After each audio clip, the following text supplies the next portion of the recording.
निश्चितपणे त्याही ठिकाणी योग्य प्रकारची जी कारवाई आहे ती पुढच्या काळामध्ये करण्याचं काम हे आपल्या सरकारच्या माध्यमातून निश्चितपणे आपण करू। आज या निमित्ताने मला सांगायचं आहे, इतक्या मोठ्या प्रमाणात आमच्या लाडक्या बहिणी या ठिकाणी उपस्थित आहेत। आपल्या लक्षात असेल, आम्ही जेव्हा लाडकी बहीण योजना सुरू केली त्यावेळी आमचे विरोधक कोर्टात गेले होते ही योजना बंद करा म्हणून, पण आम्ही कोर्टाला देखील सांगितलं की आमच्या बहिणींना आम्ही मदत करू इच्छितो, तर यांना का बरं या ठिकाणी त्रास होतो, आणि कोर्टानेही आम्हाला परवानगी दिली। आज लाडकी बहीण योजना आपण योग्य प्रकारे चालवतो आहोत आणि कोणी काही अफवा पसरवली तरी लक्षात ठेवा, काहीही झालं तरी लाडकी बहीण योजना बंद होणार नाही, ती सुरूच राहील। माझ्या बहिणींना ते पैसे मिळतच राहतील। आता आपण प्रयत्न असा सुरू केलेला आहे की आमच्या या बहिणींना एकत्रित करून एक या लाडक्या बहिणींच्या माध्यमातून एक सहकारी संस्था तयार करायची आणि त्या सहकारी संस्थेच्या माध्यमातून आमच्या बहिणींना त्यांना जे पैसे मिळतात त्याच्यावर आधारित कर्ज द्यायचं आणि त्यातनं त्यांना उद्योजक म्हणून या ठिकाणी तयार करायचं, बचत गटांना त्या ठिकाणी मदत करायची। मला असं वाटतं की आमच्या मेघनाताईंनी त्याच्यामध्ये खूप आघाडी घेतलेली आहे। मेघनाताई फक्त परभणीत करू नका, तुम्ही हिंगोलीच्याही संपर्क मंत्री आहेत, त्यामुळे हिंगोलीमध्येही माझ्या या सगळ्या ज्या बहिणी बसलेल्या आहेत यांचंही मार्गदर्शन तुम्ही करा। पण हे सांगत असताना मला या गोष्टीचा आनंद आहे की आमच्या देशाचे प्रधानमंत्री माननीय नरेंद्र मोदीजींनी या ठिकाणी लखपती दीदीची योजना आणली। मोदीजींची इच्छा आहे की आमच्या सगळ्या भगिनी या लखपती दीदी झाल्या पाहिजे, म्हणजे वर्षाला दरवर्षी 1 लाख रुपयांपेक्षा जास्त पैसे हे त्यांनी कमवले पाहिजे, तर त्यांना लखपती दीदी आपण म्हणतो।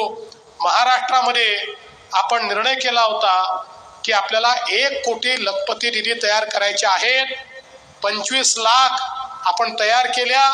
आता यावर्षी पुन्हा 25 लाख लखपती दीदी आपण तयार करणार आहोत आणि त्याच्यानंतर त्याच्या पुढच्या वर्षी म्हणजे 2026 साली पुन्हा 30 लाख लखपती दीदी आपण तयार करणार आहोत। 1 कोटी माझ्या लाडक्या बहिणींना आम्ही लखपती दीदी थांबणार नाही, त्यांच्या जीवनामध्ये परिवर्तन घडवण्याचं काम हे आपण निश्चितपणे या ठिकाणी करणार आहोत। आज आपल्याला कल्पना आहे की अनेक आपल्या महिलांकरता वेगवेगळ्या प्रकारच्या योजना आपण या ठिकाणी आणल्या आणि देशाचे प्रधानमंत्री माननीय मोदीजींचं मत पक्का आहे की विकसित भारत जर तयार करायचा असेल तर आपल्याला भारताची 50% लोकसंख्या म्हणजे आमच्या ज्या महिला आहेत त्या महिलांना जोपर्यंत आम्ही सक्षम करणार नाही तोपर्यंत विकसित भारताची निर्मिती आपण करू शकत नाही। आणि म्हणून महिला सक्षमीकरणाच्या ज्या योजना आम्ही सुरू केलेल्या आहेत त्या अधिक बलशाली कशा करता येतील हा प्रयत्न पुढच्या काळात आम्ही करणार आहोत।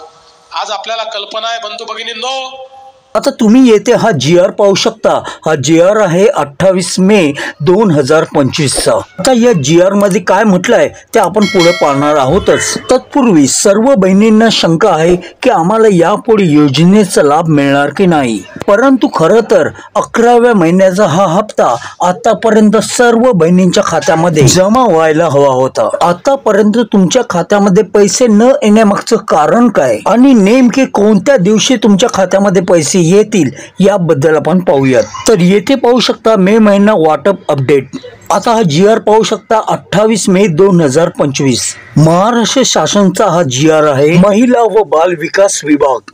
आता या GR नुसार लाडक्या बहिणींना 11व्या महिन्याचा हप्ता देण्याकरिता तब्बल 2511 कोटी रुपयांची अर्थसंकल्पामध्ये तरतूद जी आहे ती करण्यात आलेली आहे। त्याचप्रमाणे मुख्यमंत्र्यांनी आणि एकनाथजी शिंदे यांनी सांगितल्याप्रमाणे योजना कधीही बंद होणार नाही। आता तुम्ही म्हणाल चेकवर साइन झालेला आहे, GR सुद्धा काढण्यात आलेला आहे, तरी देखील आम्हाला पैसे आले नाहीत। तर आजपासून लाडक्या बहिणींच्या खात्यामध्ये पैसे वाटपास सुरुवात जी आहे ती झालेली आहे आणि याला विलंब होण्यामागे कारण म्हणजे काही सरकारी महिला कर्मचाऱ्यांनी देखील या योजनेचा लाभ आतापर्यंत घेतलेला आहे। आता ही योजना आहे गरीब महिलांसाठी ज्यांचं वार्षिक उत्पन्न 2.5 लाखाच्या खाली आहे, तरी अशा सरकारी महिला कर्मचारी योजनेचा लाभ घेत आहेत। तुम्हाला काय वाटतं कमेंट करून अवश्य सांगा। आता अशा जवळपास लाखो महिला आहेत ज्या योजनेचा लाभ घेत आहेत,